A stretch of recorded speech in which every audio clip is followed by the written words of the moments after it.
جو فیملی ہوتی ہے نا یہ تسبیح کی طرح ہوتی ہے، اور ہم نے دیکھا ہے کہ یہ جو ہے نا تسبیح کے اوپر والا حصہ یہ ماں باپ ہوتے ہیں. جب یہ چلے جاتے ہیں نا تو اپنے بھائی بہنوں کو جس طرح تسبیح کے دانے بکھرتے ہیں نا اس طرح بکھرتے دیکھا ہے. جب تک ماں باپ ہیں پہلے تو ان کی برکتیں لینا، اور جب یہ چلے جائیں نا تو یہ دانے بکھرنے مت دینا، جوڑ کے رکھنا اپنی فیملی کو. یہ فیملی یہی تو پیار ہے زندگی میں. تھوڑے سے پیسوں کے لیے بھائی بہن لڑتے ہیں، جائیداد کے لیے بھائی بہن لڑتے ہیں، تھوڑے کاروبار کے لیے لڑتے ہیں. ارے قربان کر دو، کوئی بات نہیں، بھائی کو تھوڑا زیادہ چلا جائے، بہن کے میری بہن کے گھر میں ہی جا رہا ہے نا، یہ تیرا ہے، یہ میرا ہے، نہ کیا کرے. یہ گھر کی محبتیں آپ کو بہت ساری بیماریوں سے بچاتی ہیں. حدیث پاک میں آتا ہے جس کا مضمون ہے جو چاہتا ہے کہ اس کی زندگی میں اضافہ ہو جائے، عمر میں اضافہ ہو جائے، بری موت سے بچے، اسے چاہیے کہ وہ صلہ رحمی کرے. صلہ رحمی کیا ہے؟ اپنے رشتہ داروں کے ساتھ اچھا سلوک. اور رشتہ داروں میں the closest family member جو ہے وہ بھائی بہن ہیں، وہ ماں باپ ہیں، بیوی بچے ہیں. ارے ان کو چھوڑ کر دنیا سے محبتیں جتا رہے ہو؟ نہیں میرے پیارے اسلامی بھائیوں. تو اپنی بچیوں کے ساتھ اور اپنی بہنوں کے ساتھ بالخصوص اچھا سلوک کرنا. خوش نصیب ہے وہ بھائی جو بہنوں کا مان ہے، خوش نصیب ہے وہ جو والد جو اپنی بچیوں کے ساتھ اچھا برتاؤ کرتا ہے. بہنوں کی دعائیں بھائی کو بہت اوپر لے جاتی ہیں. خوش نصیب ہے وہ بھائی. اچھا ہمارے ایک اور نظام پتہ ہے کیا ہے کہ جب تک ماں باپ کے ساتھ رہ رہے ہیں تو چلے بھائی بہنوں میں پیار ہے. اب بھائی بہنوں میں شادی ہو گئی، سب کی شادیاں ہو گئیں اور ماں باپ چلے گئے، تو اب نارملی لوگ اپنی بہنوں کو اگنور کرتے ہیں. اب یار میں تو اپنی بیوی کو دیکھوں گا، اپنے بچوں کو دیکھوں گا، اپنی کمائی کو دیکھوں گا. نہیں، اب بھائی کا کام ہے کہ وہ والد کا کردار ادا کرے، بہنوں کو یہ احساس دلائے کہ تمہارے ماں باپ چلے گئے ہیں مگر تمہارے بھائی زندہ ہیں، ہر مشکل میں تمہارے بھائی تمہارے ساتھ کھڑے ہوں گے. کبھی بہنوں کو یہ ریئلائز مت کرانا کہ وہ اکیلی کہیں کسی پرابلم میں ہو تو وہ اکیلے میں سوچے کہ میرے ماں ہوتی تو میں کس سے ماں سے بات کر لیتی، باپ ہوتا تو میں باپ سے کہہ دیتی، بھائی کو کیا کہوں وہ تو سنتا ہی نہیں ہے. ہیں ایسے بھائی آج بھی کہ بہنیں انہیں اپنا دکھ بھی شیئر نہیں کرتی ہیں، بلکہ بھائیوں کو پڑی ہی نہیں ہے بہن کدھر گئی. یہ مت کرنا. اگر تم اپنے ماں باپ کی روح خوش کرنا چاہتے ہو نا تو بھائی بہن جڑ کے رہو، بھائی بہنوں میں پیار رکھو. یہ پیسہ سب کچھ نہیں ہے. ارے جو کچھ میرے پاس ہے اگر میرا بھائی بہنوں پہ خرچ ہو جائے تو اس سے اچھی کیا چیز ہے. یہ یاد رکھے جو سوشل میڈیا پہ ہزاروں فرینڈ بنائے بیٹھے نا کہ میرے 5000 فرینڈ تو میرے 10,000 فرینڈ، کسی دن بستر پر پڑو گے نا اسپتال میں تو اس بستر کے کنارے تمہیں تمہارے بھائی بہن ہی نظر آئیں گے. وہ سوشل میڈیا والا تمہارا جو سارے دن چیٹنگ جس کے ساتھ واٹس ایپ پہ لگے ہوئے ہو نا گروپ میں، کوئی نظر نہیں آئے گا. جب تمہارے گھر میں کوئی بچے کا پرابلم ہوگا آدھی رات کو اگر تمہارے گھر کو آ کے تمہیں دلاسا دے گا تو تمہارے بھائی بہن ہوں گے. بہنوں کو حقیر نہ سمجھنا، یہ ان لوگوں کے لیے بھی درس ہے. اسلام جب نہیں آیا تھا نا تو بہنوں کے حقوق نہیں تھے، ان کو کوئی ورثے میں حق نہیں دیتا تھا، بہنوں کی شادیاں نہیں کرواتے تھے. مگر آج بھی کچھ قبائل سنا ہے ایسے ہیں، آج بھی بدبخت کچھ لوگ ایسے ہیں جو بہنوں کے حق دبا لیتے ہیں. ارے بہنیں تو غم گسار ہوتی ہیں، بہنیں تو بھائیوں کا مان ہوتی ہیں. ارے بہنیں ہوتی ہیں تو گھر میں رونق ہوتی ہے. ارے بہنوں کو عزت دیا کرو، بہنوں کو پیار دیا کرو. اللہ کے حبیب فرماتے ہیں ایسا بھی ہوا کہ کچھ لوگوں کی ماں باپ جلدی چلے گئے، اب بھائی پر بہنوں کا بوجھ ہے. ایک صحابی کے بارے میں آتا ہے ان کی 6 یا 7 بہنیں تھیں اور سبحان اللہ وہ اپنی بہنوں کو انہوں نے پالا، اپنی بہنوں کو باپ بن کر پالا، ان کے بالوں میں کنگھی بھی کرتے تھے. اور جب بہنوں کی شادیاں ہو گئیں، بہنیں بڑی ہو گئیں، اپنی شادی تاخیر سے کی اور شادی بھی کسی بیوہ سے کی. پوچھا گیا کہ کیوں بیوہ سے شادی کی؟ کہا میری بہنوں کو ایک ماں کی حاجت تھی، میں کوئی جوان لڑکی لے آتا تو بہنوں کا کیا ہوتا. اللہ اکبر، یہ صحابہ کا انداز. اور آج جو بہنوں کا حق دباتے ہیں، آج جو بہنوں کو ذلیل کرتے ہیں، نہ کرنا. ہمارا اسلام بہنوں سے محبت کا درس دیتا ہے کہ آپ باہر کی دنیا میں نہیں جا سکتے، مگر اگر دیکھا جائے تو اس کو بھی ایک بہت اچھے انداز سے یہ وقت گزارا جا سکتا ہے.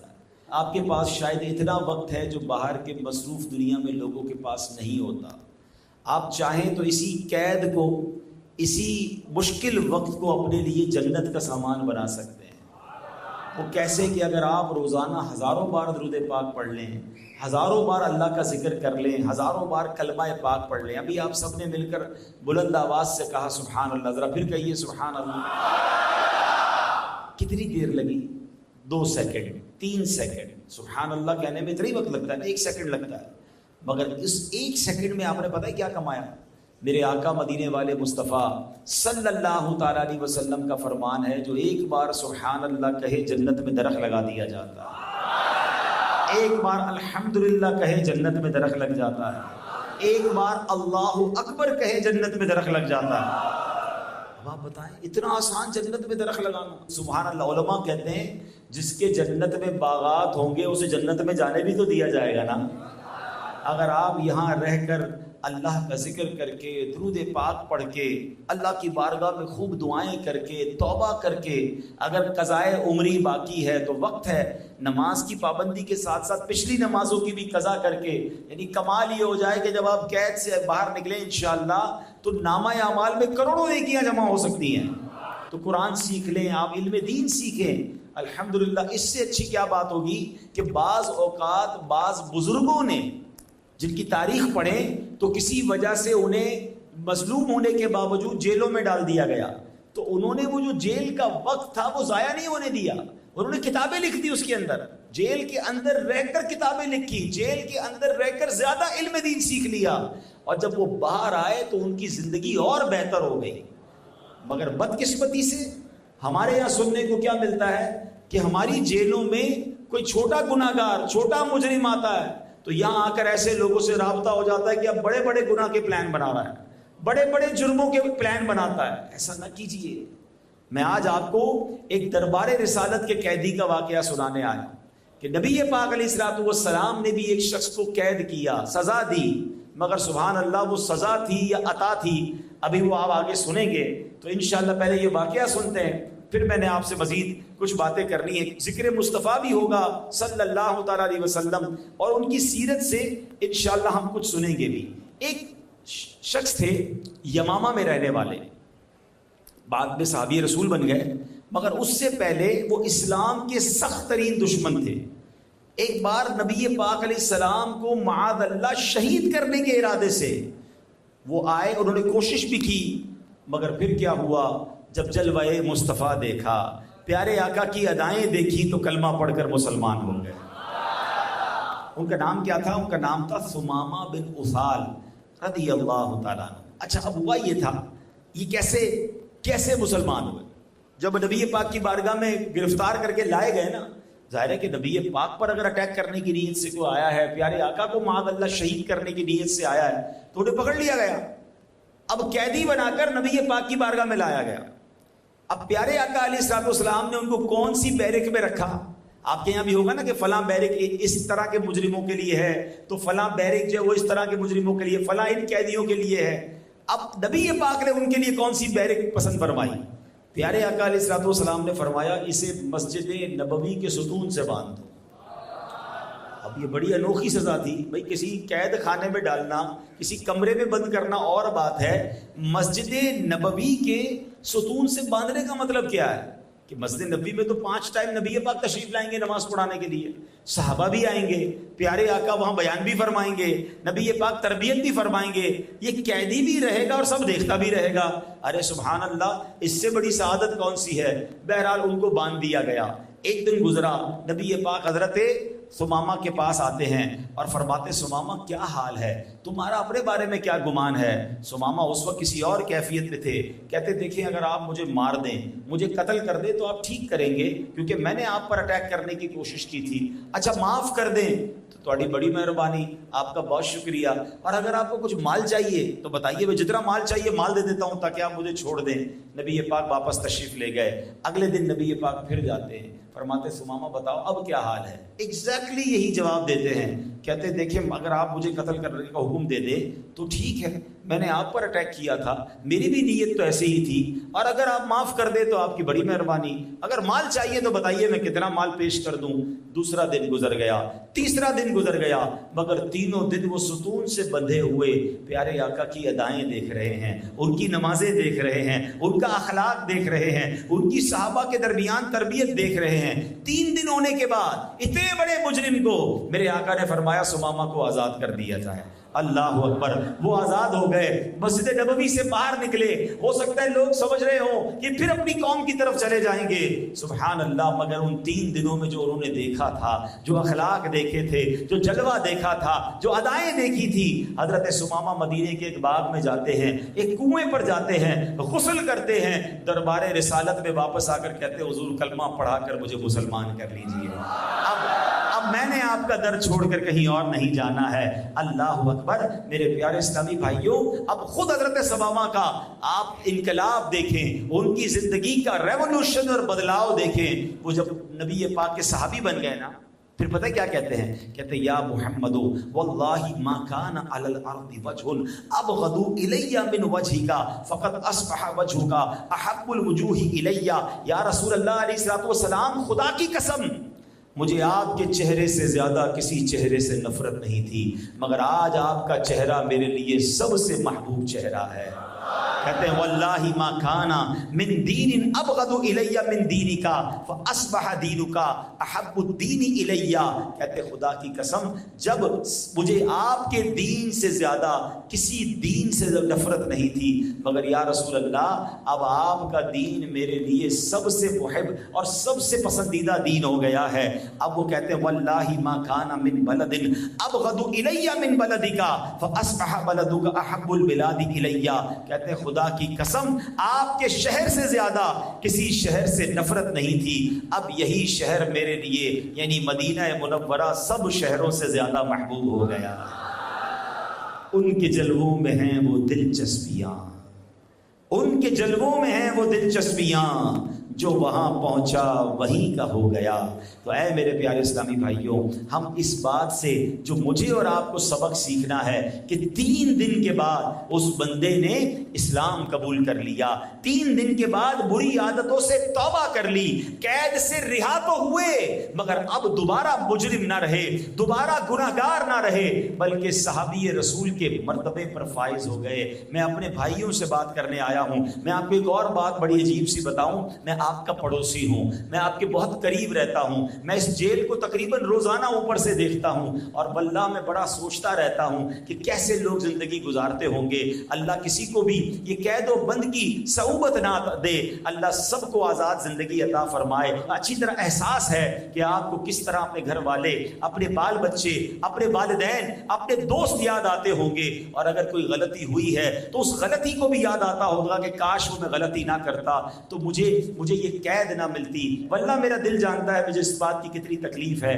کہ میں دعا کرتا ہوں میرے مولا اللہ کریم آپ سب کو جلد رہائی نصیب فرمائے، بالخصوص جو بے گناہ ہیں اللہ ان کو اور جلدی رہائی عطا فرمائے۔ بالکل انسان کو جی چاہتا ہے اپنے بچوں کے ساتھ، اپنی فیملی کے ساتھ، اپنے ماں باپ کے ساتھ، اپنے دوستوں کے ساتھ زندگی گزارے۔ یہ قید کی زندگی بڑی عجیب زندگی ہے۔ ایک بار حضرت جنید بغدادی رحمۃ اللہ تعالی علیہ کے پاس ایک پنجرے میں پرندہ تھا، وہ پرندے کو حضرت جنید بغدادی نے آزاد کر دیا۔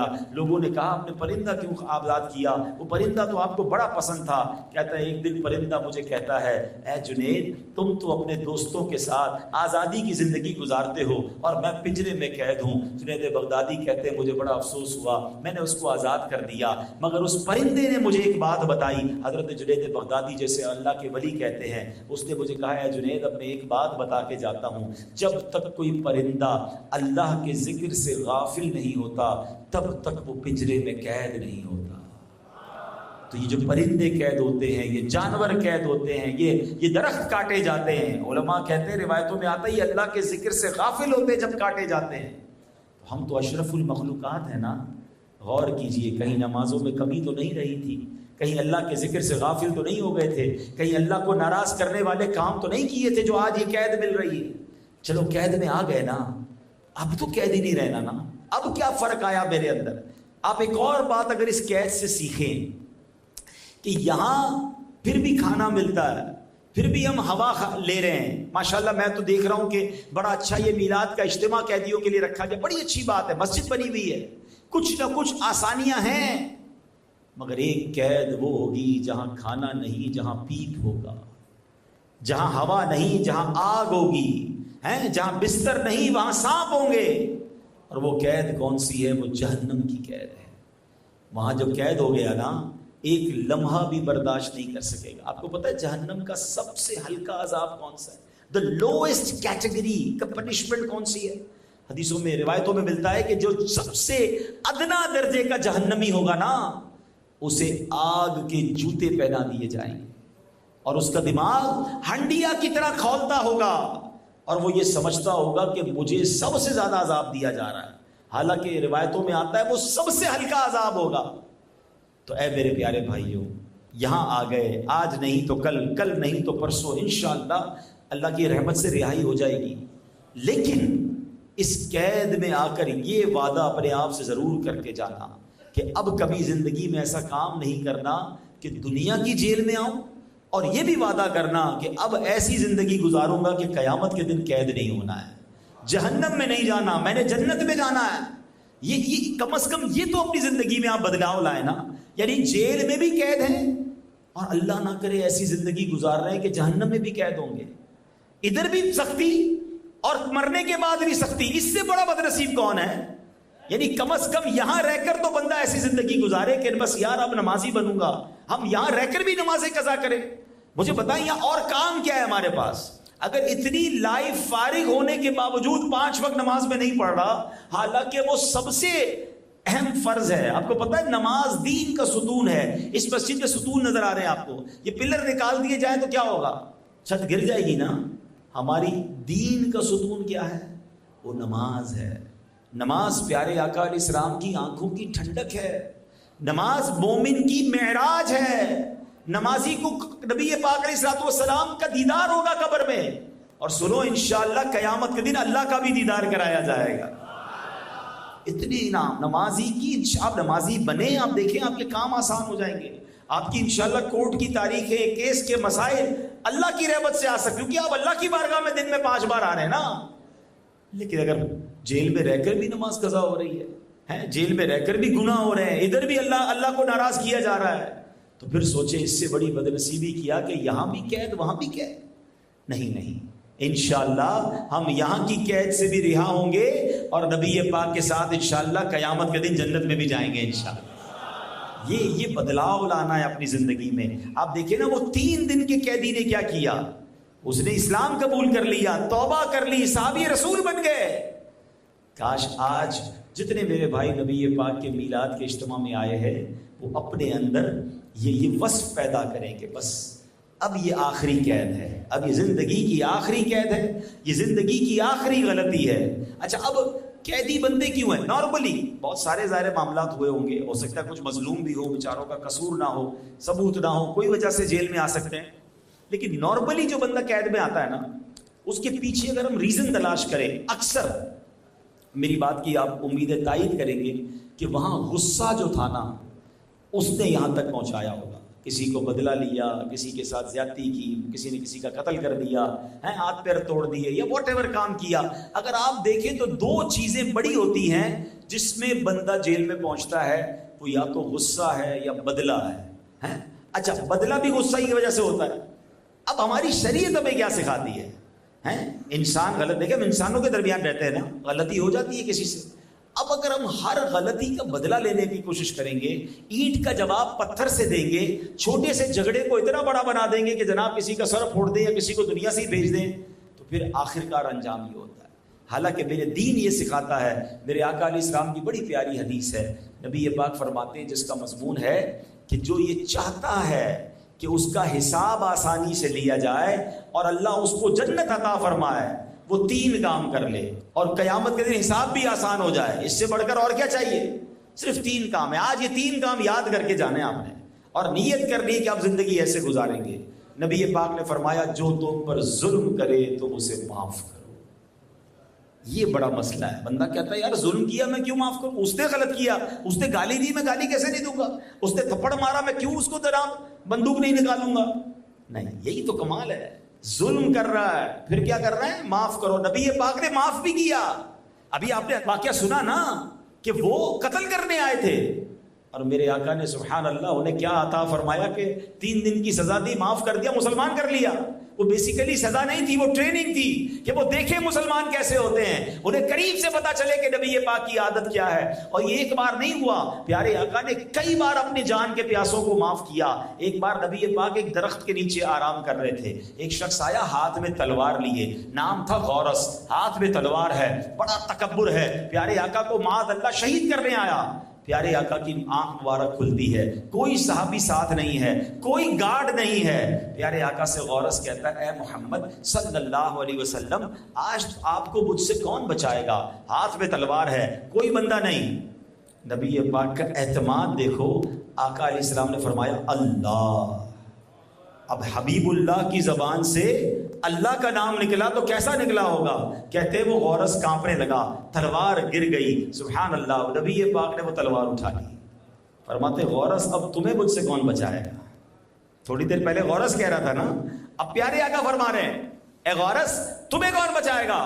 غورث کہتا ہے آپ تو کریم ہیں، آپ تو معاف کرنے والے ہیں، آپ مجھے معاف کر دیں تو بڑی مہربانی. پیارے آقا نے اسے معاف فرما. نبی پاک نے ایسے اسلام پھیلایا. ہم کہتے نہیں جناب، میں جب تک بتاؤں گا نہیں میں کون ہوں، مجھ سے بدتمیزی، میرے ساتھ زیادتی، اب میں اس کو ٹھیک کر کے بتاؤں گا، 7 نسلوں کو نہیں چھوڑوں گا. ہو سکتا ہے ابھی بھی جیل میں کوئی ایسا ہو جو تیاری کر رہا ہے، بس قید سے نکلوں پھر بدلا لوں گا. کب تک جلو گے یار اس بدلے کی آگ میں؟ کب تک یہ چلتا رہے گا؟ آپ اس کے خاندان کا بندہ ماریں گے، وہ آپ کے خاندان کا بندہ مارے گا، پھر آپ تھوڑے عرصے بعد جا کے کریں گے. آپ مسلمان ہیں. اسلام مجھے اور آپ کو معافی سکھاتا ہے. اچھا آپ کو شیطان دماغ میں بات ڈالے گا یار عجیب بات کر رہے ہیں مولانا صاحب، اس نے میرے خاندان کا بندہ مارا ہے، اس نے جناب میری بے عزتی کی ہے، اس نے میرے ساتھ زیادتی کر کے کورٹ کے اندر مجھے جیل میں بھیجا ہے، میں تو باہر نکل کے بدلہ نہیں لوں گا، یہ کیسے ہو سکتا ہے؟ ارے یہی تو میرا اسلام سکھاتا ہے. اچھا نعت سب کو یاد ہے، سلام اس پر کہ جس نے گالیاں سن کر دعائیں دی. سنی ہے نا؟ کبھی ہم نے دی گالیاں سن کر دعائیں؟ ہم ایک گالی والے کو 7 گالی دیتے ہیں. سلام اس پر کہ جس نے خون کے پیاسوں کو قبائیں دی، یعنی جو خون کے پیاسے تھے میرے آقا نے انہیں بھی معاف کیا. گالیاں دیتا کوئی تو دعا دیتے ہیں، دشمن آ جائے تو چادر بھی بچھا دیتے ہیں. کتنا اچھا سبحان اللہ کہا آپ نے. کرتے ہیں کہ نہیں؟ ہم تو دشمن آ جائے تو گولی سے مار دیتے ہیں، دشمن آ جائے تو سر اس کا پھاڑ دیتے ہیں. نعت سن رہے ہو کہ دشمن آ جائے تو چادر بھی، بھائی ہم بھی تو کچھ کر کے دکھائیں نا. کب تک بدلے لیتے رہیں گے یار؟ کب تک خاندان کے خاندان تباہ ہوتے رہیں گے؟ کب تک ہماری خاندان کے بچے بھی جیلوں میں جاتے رہیں گے؟ میں بلوچستان گیا، میں سندھ گیا، میں اندرون پنجاب جاتا ہوں، جب گاؤں گوٹھوں میں جاتا ہوں تو پتہ چلتا ہے کہ اس کی سالوں سے دشمنی چل رہی ہے، کئی خاندان کے افراد مر گئے. کیوں بھائی؟ خاندانی ایک زمین کے مسئلے کے اوپر. نہ کرے ایسا، ختم کرے یار. تھوڑی سی لائف ہے، کتنا جینا ہے؟ ابھی مجھے کئی چہرے نظر آ رہے ہیں جو 40 50 55 سال کے ہو چکے ہیں، اور کتنا جیے ہوگے بھائی؟ ہم سب نے تھوڑے عرصے میں چلے جانا ہے، کہیں جیل میں ہی موت نہ آ جائے. اب تو دل بڑا کر لو، اب تو معاف کر دو، جنت میں جائیں گے نا. نبی پاک نے انعام کیا عطا فرمایا؟ 3 کام. پہلا کیا ہے؟ اب مجھے دہرانا ہے، میں یاد کروا کے جاؤں گا. جو تم پر ظلم کرے تم اسے معاف کرو. جو تم پر ظلم کرے، جو تم پر ظلم کرے. دوسرا، جو تمہیں محروم کرے تم اسے عطا کرو. ہم کہتے ہیں نہیں بھائی، اس نے دعوت میں نہیں بلایا، میں بھی نہیں بلاؤں گا، اس لیے مجھ سے سیدھے ابھی جیلوں میں بھی ایسا چل رہا ہوگا، ادھر بھی دشمنیاں ہوں گی، ادھر بھی 2-4 گروپ بن گئے ہوں گے. اس کو سلام نہیں کرنا ہے، اس سے مسکرا کر بات نہیں کرنی ہے، اس نے مجھے اس دن ہاتھ نہیں ملایا تھا، اس نے اس دن مجھے عید کی مبارکباد نہیں دی تھی، فلاں سلام نہیں لیا تھا. ختم، اپنا تعلق ختم. بھائی یہ اکڑو ہے تو کیا ہوا؟ میں بھی نہیں بات کرتا، میں بھی اپنی شان والا ہوں. نہیں یار، جو تمہیں محروم کرے تم اسے عطا کرو. جو تمہیں محروم کرے، جو تمہیں محروم کرے، جو تمہیں محروم کرے. تیسرا، جو تم سے قطع تعلق کرے تم اس سے جوڑو. کیا مذہب ہے یار، کیا پیارا دین ہے. اچھا یہ تینوں کام ہیں مشکل، ہاں میں مانتا ہوں، کیونکہ یہ دل پر بھاری پڑیں گے نا. کوئی مجھ پر ظلم کرے میں کیسے معاف کر دوں؟ شیطان کہے گا نہیں، بدلہ لینا ہے. کوئی مجھے محروم کرے، مجھے کچھ دے ہی نہ. اب مثال کے طور پہ یا کوئی ہے بندہ سب کو کچھ بانٹ رہا ہے اور مجھے نہ دے، میں کہا ٹھیک ہے اگلی بار دیکھ بیٹا تیرے کو میں نے بھی کچھ نہیں دینا. یہ تو محروم کیا تو آپ نے بھی وہی. نہیں، وہ محروم کر رہا ہے آپ عطا کریں، وہ کٹ کر رہا ہے، وہ تعلق ختم کر رہا ہے آپ جوڑیں. یہ تینوں کام آسان نہیں، میں مانتا ہوں، لیکن اب سچی بتائیں، اگر میں آپ کو یہ کہوں کہ جو یہ 3 کام کر لے، جیلر صاحب 1 مہینے میں اس کو رہا کر دیں گے، کرو گے نہیں کرو گے؟ میں آپ کو اس دنیا کی جیل سے نہیں، جہنم سے آزادی کا پروانہ دے رہا ہوں. یہ تو جیل پھر بھی کبھی نہ کبھی باہر آ جاؤ گے. میرے نبی کے سچے وعدے ہیں، اللہ جنت بھی دے گا اور آسانی سے حساب لے گا. صرف 3 کام کرنے. واللہ اگر یہ 3 کام آپ کر لیں کبھی قیدی نہیں بنیں گے، کبھی جھگڑا نہیں ہوگا، کبھی جرم کی طرف نہیں جائیں گے. دوبارہ ریپیٹ کر لیتے ہیں. پہلا کیا تھا؟ جو تم پر ظلم کرے تم اسے معاف کرو. جو تمہیں محروم کرے تم اسے عطا کرو. جو تم سے قطع تعلق کرے تم اس سے جوڑو. ایک اور بات یاد کیجئے گا، جو معاف نہیں کرتے نا، ایک بڑی ایسی حدیث ہے، یقین کریں رونگٹے کھڑے کر دیتی ہے، لرزا دیتی ہے. ایک لائن کی حدیث ہے، نبی پاک فرماتے ہیں جس کا مضمون ہے جو معاف نہیں کرتا اسے معاف نہیں کیا جائے گا، جو رحم نہیں کرتا اس پر رحم نہیں کیا جائے گا. خدا کے واسطے اب یہ ختم کریں، اپنے دل میں نرمی لائیں. اب ہمیں قیدی نہیں بننا. اس جیل میں بھی جو ہے نا آپ کو الگ الگ قسم کے لوگ ملتے ہوں گے. کچھ وہ ہوں گے جو یہاں بھی معاذ اللہ منشیات، یہاں بھی بری باتیں، یہاں بھی بے حیائی، بلکہ یہاں بیٹھ کر بھی کچھ الگ جرائم کے پلان، ڈکیتیوں کے پلان، بدلوں کے پلان، ایسے بھی ہوں گے. اور ایسے بھی ہوں گے جنہوں نے یہاں آ کر توبہ کر لی ہوگی، جو نمازی بن گئے ہوں گے، جو سدھرنا چاہتے ہیں. خدا را اچھی صحبت جیل میں بھی ڈھونڈ لیجئے، کیونکہ یاد رکھیے اچھے کی صحبت تجھے اچھا بنا دے گی اور برے کی صحبت تجھے برا بنا دے گی. ہمارے پاس ایسی اطلاعات ہیں کہ ایسے بھی قیدی تھے جو بیچارے غلطی سے جیل میں آ گئے، چھوٹا موٹا مسئلہ تھا جیل میں آئے، مگر کسی قاتل سے ملاقات ہو گئی، کسی گینگسٹر سے ملاقات ہو گئی، اسی کے ساتھ پلاننگ کر کے بڑا مجرم بن گیا. اور ایسے بھی ہم نے دیکھے کہ قتل کر کے آیا جیل میں، مگر ایسا اچھا ماحول ملا کہ جب جیل سے فارغ ہو کر گیا تو 5 وقت کا نمازی بن چکا تھا، سنتوں کا عامل بن چکا تھا. مجھے یاد ہے بہت عرصہ پہلے ہمارے پیر و مرشد امیر اہل سنت کو ایک ماں نے خط لکھا. کیا خط تھا، لرزا دینے والا خط. کہتی میرا بیٹا ایسا تھا کہ وہ جرائم پیشہ افراد کے ہتھ پہ چڑھ گیا، میرا لال تھا، میری آنکھوں کا تارا تھا، مگر اب روز ہر ہفتے 10 دن بعد پولیس ہمارے گھر آتی تھی، گھر پہ چھاپے لگتے تھے، بچہ فرار رہتا تھا. میں بوڑھی ماں پریشان رہتی تھی کہ میرے بچے کو کیا ہو گیا ہے، کس صحبت میں پڑ گیا ہے. کبھی چوری کرتا، کبھی ڈکیتی کرتا، کبھی منشیات. ہر تھوڑے دنوں بعد اس کو پولیس اٹھا کے لے جاتی، پھر کبھی چھوٹ کے آتا، پھر پولیس چھاپے مارتی. پورے محلے میں ہم بدنام ہو گئے، میری بچیوں کی رشتوں میں رکاوٹ، میرے خاندان میں میری عزت کا بیڑا غرق ہو گیا. میں اللہ سے دعائیں کرتی رہتی، یا اللہ یہ کون سی مجھے سزا مل رہی ہے، یا اللہ میرے بچے کو نیک بنا دے. کہتے ایک دن پولیس آئی اور بچے کو اٹھا کے لے گئی. میرا بچہ جیل کے اندر چلا گیا، کئی سال جیل میں رہا. اب میں بھی اپنے بچے کو بھول گئی کہ چلو اپنی زندگی سکون میں آ گئی. کہتی کچھ عرصے کے بعد دروازے پر دستک ہوتی ہے، دروازہ کھولتی ہوں تو دیکھتی ہوں میرا بیٹا آیا ہے، مگر چہرے سے نور چھلک رہا ہے، چہرے پہ داڑھی ہے، پیشانی جو ہے چمک رہی ہے، سر پر ٹوپی ہے. میں نے کہا بیٹا یہ تمہیں کیا ہو گیا، تم تو جیل میں گئے تھے. کہتا ہے ماں جی بس پیر آتے ہی میرے قدموں میں گر گیا، میرے پیر چومے، مجھ سے معافی مانگی کہ میری والدہ مجھے معاف کر دو، میں نے بہت تکلیف آپ کو پہنچائی ہے، آئندہ کبھی آپ کو دکھ نہیں دوں گا. ہونا تو یہ چاہیے تھا میں آپ کو خوشیاں دیتا، میں آپ کو دکھ دیتا رہا. وہ بیٹا روتا رہا. وہ کہتی میں بھی ماں تھی، بیٹے کو سینے سے لگایا اور میں بھی روتی رہی. اب جب گھر میں سوئے، رات میری آنکھ کھلی تو بیٹا بستر پر نہیں تھا. کہتی اب میں لرز گئی کہ پھر رات بھاگ گیا، پھر چلا گیا منشیات کے لیے، پھر چلا گیا کسی واردات کے لیے.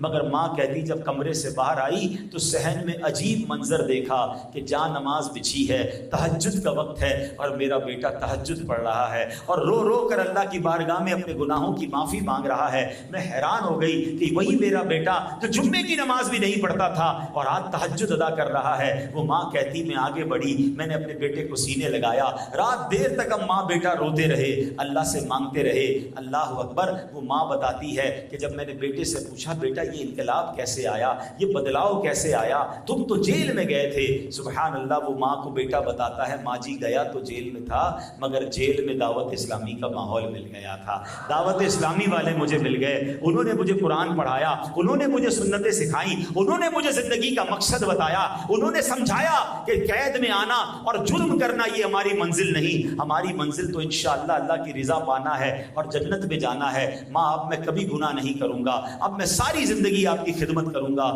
اس ماں نے امیر اہل سنت کو جو خط لکھا میں نے اس کا خلاصہ بیان کیا ہے اور وہ کہتی ہے اللہ سلامت رکھے دعوت اسلامی والوں کو، اللہ خوش رکھے کہ جنہوں نے میرے قیدی اور مجرم بیٹے کو، جس بیٹے کی وجہ سے پورے محلے میں میری آنکھیں شرم سے نیچے ہو جاتی تھی، میرے بیٹے کو انہوں نے وہ عزت کا تاج عطا کیا. تو اے میرے پیارے بھائیوں، آج یہی پیغام لے کر میں آپ کے پاس آیا ہوں. آپ کی ماں انتظار کر رہی ہے، آپ کا والد آپ کی راہ دیکھ رہا ہے، آپ کے بیوی بچے آپ کی انتظار میں بیٹھے ہیں، آپ کے دوست آپ کے ساتھ وقت گزارنا چاہتے ہیں. خدا را زندگی کو بدل کر جائیے، خدا را اللہ سے توبہ کیجئے. اور ایک بات یاد رکھیے، اگر آپ نے قید میں رہ کر رب کو راضی کر لیا تو میرے رب کے لیے کوئی مشکل نہیں آپ کو جیل سے رہا کرنا. ہو سکتا ہے آپ میں سے کوئی سوچتا ہو میرا کیس بڑا ہے، میری قید بڑی ہے، میرا کوئی حامی نہیں ہے. آپ دنیا کے اسباب کو نہ دیکھیں، دیکھیں، یقیناً آپ کی مشکل آپ کے لیے بڑی ہے، میرے رب کے لیے بڑی نہیں ہے۔ اگر اللہ چاہے تو میرا رب وہ ہے جو حضرت یوسف کو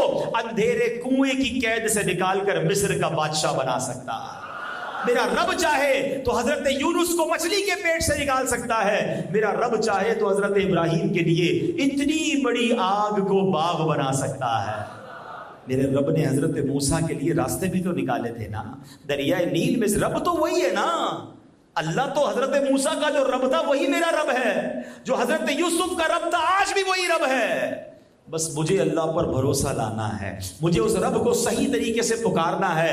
واللہ آپ حیران ہو جائیں گے کہ یہ راستہ بنا کیسے، میں جیل سے رہا کیسے ہوا، میرے مشکلیں آسان کیسے ہوئیں۔ بس شرط یہ ہے کہ ہمیں اللہ سے محبت کرنی ہے، اللہ سے دوستی کرنی ہے، اللہ کو راضی کرنا ہے۔ کیا خوبصورت بات شاعر مشرق لکھتے ہیں، اگر آج بھی ہو ابراہیم سا ایمان پیدا، کنڈیشن ایک ہی ہے، ہاں ایمان وہ والا چاہیے۔ میں نے کہا اللہ تو وہی ہے، اللہ معاذ اللہ تھوڑی بدل گیا ہے، وہ تو وہی ہے، ہمارا دل بدل گیا ہے، ہمارا انداز بدل گیا ہے۔ اگر آج بھی ہو ابراہیم سا ایمان پیدا، آگ کر سکتی ہے انداز گلستان پیدا۔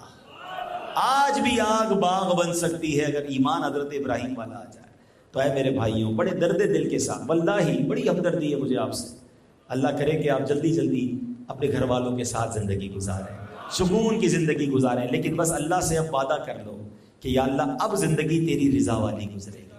اب نیت کریں کہ آج کے بعد کوئی نماز قضا نہیں ہوگی، آج کے بعد کسی سے بدلہ نہیں لوں گا، معاف کر دیں۔ ہاں آپ معاف کریں اور اللہ سے کہیں نا یا اللہ میں بندہ ہو کر میں نے بندوں کو معاف کیا، اے اللہ تو سب سے بڑا معاف کرنے والا ہے۔ آخری واقعہ سنا کر اپنی گفتگو ختم کرتا ہوں۔ باتیں تو مجھے آپ سے بہت کرنے کو جی چاہتا ہے، اور میں انتظار میں تھا کہ کب میں اپنے قیدی بھائیوں سے بات کروں گا۔ اور میں آپ کو بتاؤں کہ ایک شخص تھا، اس کی زوجہ نے ایک بار کھانا بنایا اور اس کھانے میں اس نے نمک بہت ڈال دیا، زیادہ نمک ڈال دیا۔ اب اس کو بڑا غصہ آیا۔ ہو سکتا ہے یہاں بھی ایسے شیر ببر بیٹھے ہوں کہ جب گھر والے کھانا صحیح نہ بناتے تو پلیٹ پھینک کے منہ پہ مارتے ہوں، عورت بیچاری پر ظلم کرتے ہوں۔ سنو اس نے کیا کیا، اس کو جی بڑا چاہا کہ میں یہی پلیٹ جو ہے وہ عورت کے منہ پہ مار دوں یا اس سے بدلہ لوں، غصہ کروں اپنی بیوی پر۔ کہتا ہے اچانک اس کو خیال آیا کہ یار میری بیوی نے آج کھانا صحیح نہیں بنایا، مجھے اس کو پنش دینے کا، اس کو سزا دینے کو جی چاہ رہا ہے۔ میں تو روز اللہ کی نافرمانی کرتا ہوں، اللہ تو مجھے سزا نہیں دیتا۔ کہتا ہے یہ سوچ کر میں نے اپنی بیوی کو کچھ بھی نہیں کہا، چپ چاپ کھانا کھا لیا۔ بظاہر بہت چھوٹا سا عمل ہے نا۔ مرنے کے بعد اس کو بتایا گیا کہ اس دن جو تو نے میری بندی کو بندہ ہو کر معاف کر دیا تھا، جا میں تو سب سے بڑا معاف کرنے والا ہوں، میں نے تیرے سارے گناہ معاف کر دیے۔ ایک معافی پر اللہ نے اسے معاف کر دیا۔ آپ بھی کرو نا معاف، آپ بھی دل بڑا کر لو، انشاءاللہ بڑا کرم ہوگا۔ میرے رب سے دعا ہے ہم سب کی مشکلوں کو آسان فرما، ہم سب کو اللہ اپنا پسندیدہ بندہ بنا لے، اللہ دنیا کی قید سے بھی آزاد کر دے، آخرت کی قید سے بھی آزاد کر دے۔ یہ دعا بار بار کیا کرو، اللہم اجرنا من النار، اللہم اجرنا من النار، اللہم اجرنا من النار۔ یہ کیا ہے، اللہ ہمیں جہنم کی آگ سے بچا، ادھر کی قید سے بچنا ہے نا، تو دعا کرتے رہا کرے۔ اللہ پاک عمل کی توفیق عطا فرمائے، آمین بجاہ النبی الامین صلی اللہ علیہ وسلم۔ الحمدللہ رب العالمین والصلاة والسلام علی خاتم النبیین۔ اللهم ربنا آتنا في الدنيا حسنة وفي الآخرة حسنة وقنا عذاب النار وقنا عذاب القبر وقنا عذاب الحشر وقنا حساب الميزان۔ میرے مولا ہم سب کا جمع ہونا اپنی بارگاہ میں قبول فرما، ہم سب کے تمام صغیرہ کبیرہ گناہوں کو معاف فرما، ہماری ہمارے ماں باپ کی، نبی پاک علیہ الصلوۃ والسلام کی ساری امت کی بخشش فرما۔ اے رب کریم، اے رب کریم، ہمارے بھائی جو یہاں قید و بند کی مشکلوں میں ہیں، اے اللہ جلدی جلدی اپنی قید سے رہائی نصیب فرما۔ اے اللہ مانتے ہیں ہم سے غلطیاں ہوئیں، ہم سے خطائیں ہوئیں، مگر میرے مولا تو سب سے بڑا معاف کرنے والا ہے۔ اے اللہ ہماری ساری خطاؤں کو معاف فرما، ہمارے صغیرہ گناہ بھی معاف کر دے، ہمارے کبیرہ گناہ بھی معاف کر دے۔ اے اللہ اگر ہم نے پیچھے کسی مسلمان کا حق تلف کیا ہے تو اے اللہ اس کے حق کو بھی ہمارے ساتھ اسے راضی ہونے کی توفیق عطا فرما، ہمارے معاملات آسان کر دے۔ اے پروردگار مالک کریم، ہمیں دنیا کی قید سے بھی بچا، آخرت کے قید سے بھی بچا، دنیا کی جیل سے بھی بچا، جہنم کی آگ سے بھی بچا۔ اے اللہ جو بیمار ہیں انہیں شفا عطا فرما، قرض داروں کے قرضے اتر جائیں، بے اولادوں کو نیک اور صالح اولاد عطا فرما۔ اے کریم مولا پروردگار، جو روٹھے ہیں ان کو منا دے، جو بچھڑے ہیں ان کو ملا دے، جو تڑپ رہے ہیں انہیں کعبہ دکھا دے، انہیں مدینہ دکھا دے۔ اے رب کریم ہمارے گھر بار کی، خاندان کی، آل اولاد کی، سب کی خیر فرما۔ اے پروردگار، اے اللہ جہاں سیلاب کی تباہ کاریاں ہیں وہاں ان مسلمانوں کی غیب سے مدد فرما۔ اے اللہ غزہ اور فلسطین کے مسلمانوں کی غیب سے مدد فرما۔ ربنا تقبل منا انک انت السمیع العلیم وتب علینا یا مولانا انک انت التواب الرحیم ببرکۃ ان اللہ وملائکتہ یصلون علی النبی یا ایھا الذین آمنوا صلوا علیہ وسلموا تسلیما صلی اللہ علی النبی الامی وآلہ صلی اللہ علیہ وسلم صلاۃ و سلاما علیک یا سیدی یا رسول اللہ۔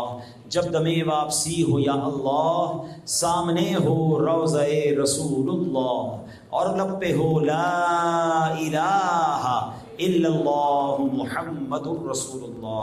دکھوں میں اور پریشانی میں لوگوں کو سہارا دے، دکھوں میں اور پریشانی میں لوگوں کو سہارا دے۔ چلو ہم ڈوبتوں کو تھام لے، ان کو کنارہ دے۔